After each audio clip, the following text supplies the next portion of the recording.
අප්‍රේල් මාසේ අන්තිම දවසේ මගේ සැලැස්ම තිබ්බේ ගෙදර මුළු සමාජිකයා නිවාඩු නිසා එයාට නිදහසින් ඉන්න දෙන්න.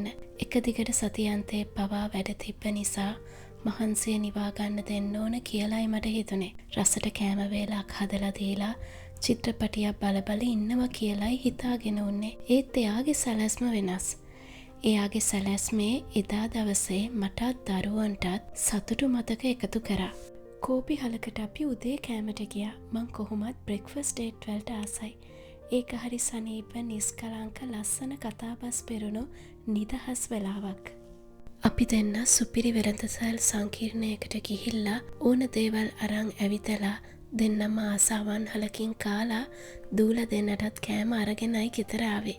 එදා දවසේම මම යුවෙත් නෑ. එදා දූලා දෙන්නත් ඉස්කෝලේ නිවාඩු. ඒත් එයාලා අපි එක්ක ආවේ නෑ. මම පපා ඩේට් එකක් යනවා කිව්වහම වව් එන්ජොයි කියන වයසෙයි දැන් එයාලා ඉන්නේ. හවස් වරුවෙත් දරුවෝ එක්ක එදා එළියට ගියා. එයාලා ආස චිත්‍රපටියක් බලන්නයි ගියේ. නිවාඩුව කල් තියා දැනගෙන ලොකු දූ තමයි චිත්‍රපටිය බලන්න යන්න යෝජනාව ගෙනල්ලා තියන්නේ.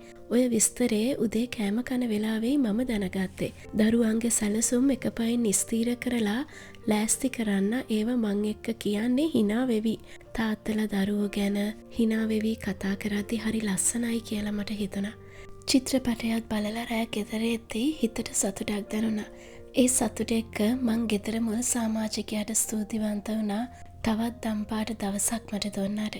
ඉතින් මගේ මේ සතුටු කතන්දරේ අහගෙන බලාගෙන හිටපු ඔයාලටත් ගොඩාක් ස්තුතියි.